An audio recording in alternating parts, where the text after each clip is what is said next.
Christians in the West are accused of thinking Islamic women have a lower status than other women. For example, in 2008, an Islamic leader criticized Americans for believing this and claimed Americans were opposed to women holding political positions or running for president.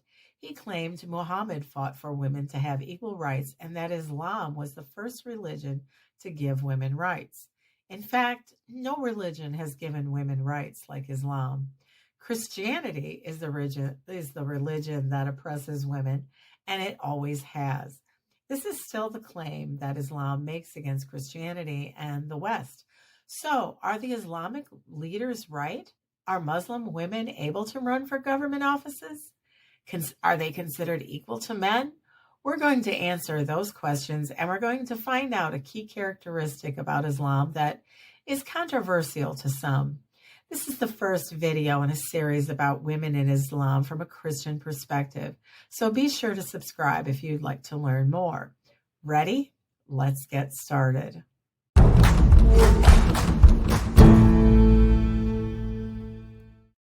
This video isn't about criticizing Muslims, but educating Christians and helping them to understand the truth about accusations that are leveled against them. Concerning dawah, the invitation to accept Islam, or the encouragement to live a pious life as a Muslim, many claims are made against Christianity in favor of Islam. Today, we're examining one of those claims about the rights of women. The information is also provided so that you as a Christian are prepared to respectfully share it when you must. So let's deal with the aspects of women holding political positions in America compared to Muslim countries.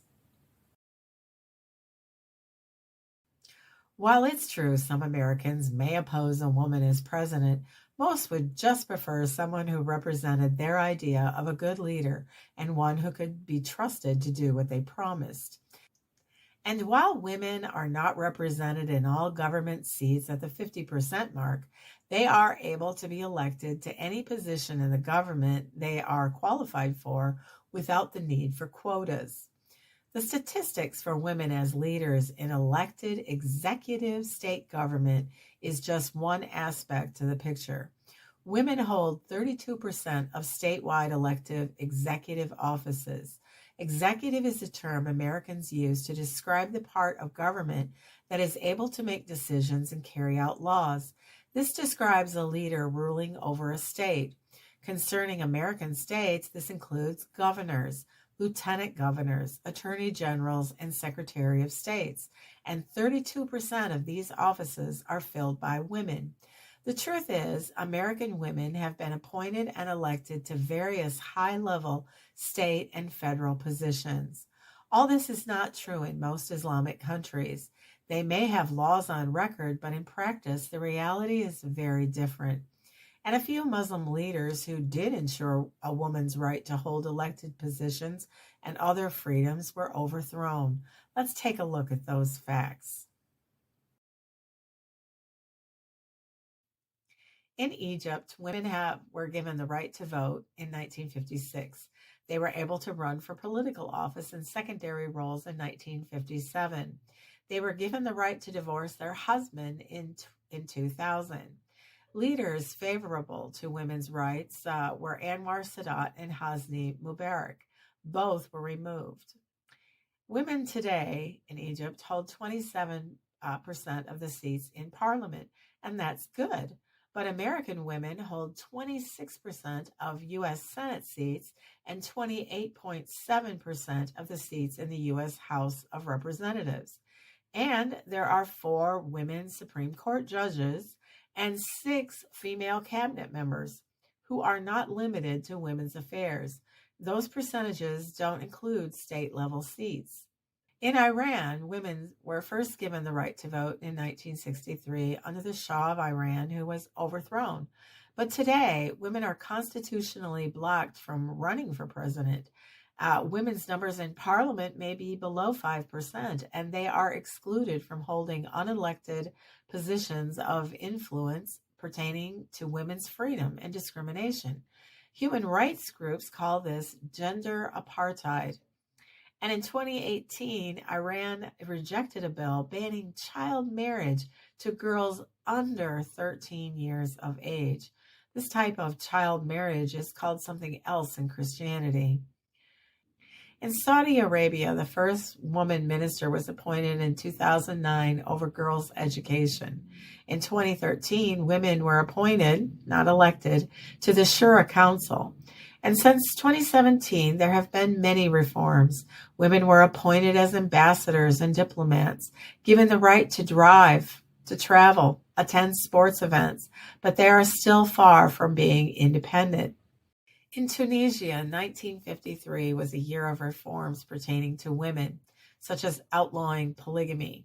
They were given the right to vote in 1957 and the right to hold office in 1959, but it wasn't until 1983 that 2 women were actually elected. In Turkey, women have been allowed to vote locally since 1930, and they voted in national elections since 1934. And mostly these women have held positions related to women's concerns. During much of their history, women held about 2% of seats. In 2025, women in political positions, local or national, is less than 15%. There's only 1 female minister in the government in 2025, and she was appointed, not elected, to the Family and Social Services position. In Russia, it was the Communist Party that insisted on giving Muslim women political representation. Of course, it was limited.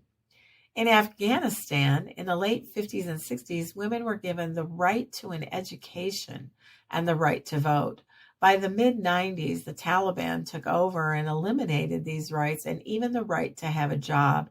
According to the UN in 2025, women are confined to their homes, denied health care, and living less healthy, shorter lives in part to complications concerning child marriages. To be fair, there are Muslim countries who have women active in their governments, and Jordan is one. Jordan recently has set a record for women involved in their political system. Women hold about 20% of seats in their parliament, and reforms continue to address the social, cultural, and educational barriers that hinder their progress and the lack of voter support. It sounds like great success until you know this is a quota system, and consider that lack of voter support they mention. 18 seats are set aside for women, and party lists must reserve a proportion of seats for women through its different levels. According to the Arab Renaissance for Democracy and Development, there's no evidence of this system growing into a movement to give women real decision-making positions in the 11 Arab states that adopted the quota system in 2000. In American terms, these women hold no executive positions. And while the women are to be congratulated for their courage to step into politics, in Jordan, the men there uphold the male guardianship law over women. We'll talk more about male guardianship in the next video, but if you have no idea what it is, it means a woman must obey her husband and cannot leave the home without his permission. So even though Jordan claims women have equal rights, cultural practices and prejudices prevent the average woman from living them out. So where do these cultural prejudices and practices come from? The answer is Islamic religious sources, which are the Quran, Hadith, and commentaries. Despite the claim that he championed the rights of women, Muhammad said, "Never will succeed such a nation as makes a woman their ruler." In the commentaries on Surah 434, Sunni scholar Ibn Kathir added, "Such is the case with appointing women as judges or on other positions of leadership. This is why prophethood was exclusive of men as well as important positions of leadership."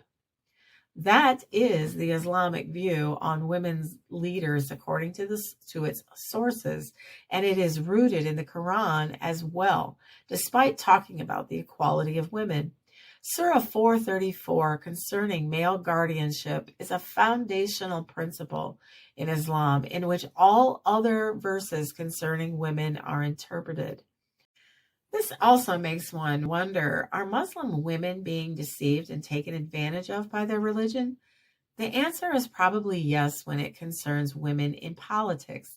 You see, there's another fundamental practice in Islam every non-Muslim needs to know, and that is taqiyya, the practice of lying when you need to. One verse says, believers should not take disbelievers as guardians instead of the believers, and whoever does so will have nothing to hope for from Allah, unless it is a precaution against their tyranny. Now, Ibn Kathir wrote about this verse and said, meaning, except those believers who in some areas or times fear for their safety from the disbelievers. In this case, such believers are allowed to show friendship to the disbelievers outwardly, but never inwardly. And al-Bukhari wrote on this too, and he said, we smile in the face of some people, although our hearts curse them. Al-Bukhari said that Al-Hassan said that taqiyya is allowed until the day of resurrection. Now, al-Bukhari is a primary trusted source, and he also wrote that Muhammad used deception, and Muslims are instructed to follow the example of their prophet. Even Allah is called the greatest of deceivers in the Quran. According to Middle East forums, taqiyya is mainstream in Islamic politics. You might think it is for most politicians, right? Anyway, the Sunni scholar al-Tabari explained why taqiyya is used. He wrote, if you Muslims are under their infidels' authority, fearing for yourselves, behave loyally to them with your tongue while harboring inner animosity for them. Allah has forbidden believers from being friendly or on intimate terms with the infidels in place of believers, except when infidels are above them in authority. And in such a scenario, let them act friendly towards them. Notice the part that says when infidels are above them in authority. Consider the powerful Western countries who pressure, economically and otherwise, Islamic countries to allow their citizens freedoms, or the world organizations who monitor human rights and call for reforms for women and children. Some Muslim citizens want the reforms, but others don't. To balance the pressure from inside their countries and from the foreign entities demanding their attention, Islamic leaders obviously employ taqiyya to pacify everyone. We've seen that laws are made but never followed or enforced, and it seems Muslim women are caught in the middle, but they have little resources to advocate change. Muhammad is recorded to have said, if I take an oath and later find something else better, I do what is better and break my oath. So what have we learned? The facts are that Muslim women did not have and do not have more rights than Christian, Jewish, or secular women in the West. Even though reforms and freedoms have been implemented, Muslim women are still struggling to be represented, and the reason is the cultural practices of Islam itself. Therefore, the claim no religion has given more rights to women than Islam is false, and it is false by their own texts and cultural practices.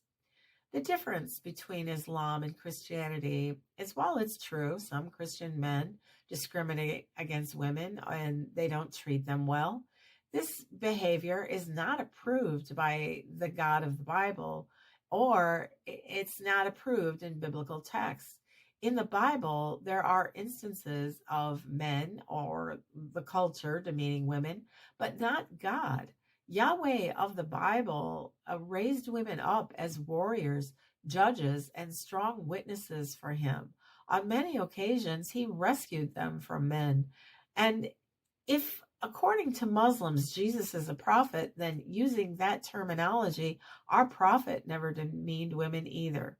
He answered their request. He treated them with godly love, and he died for them so that they can be forgiven of sin. Now, we're interested in hearing what women have to say about all this.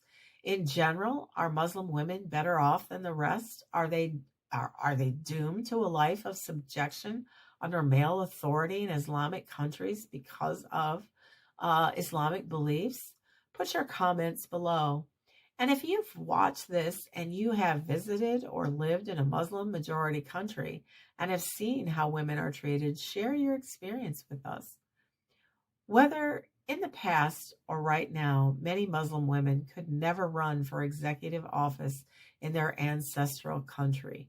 Not Rashida Tlaib or Ilhan Omar. Most Muslim women have to move to a country influenced by Christian Western ideals to experience equality on some level. Throughout history, Christian principles continue to change thoughts pertaining to women and changed attitudes concerning their value and equality. This is the culture of Christianity. I pray for the Muslim women who are frustrated with the status quo and may be suffering under Islam's harsher laws. And I pray for their eyes to be open to the truth, who is Jesus, the lover of their soul and the only one able to bring them true freedom in him. Thank you for listening. I'll see you in the next video.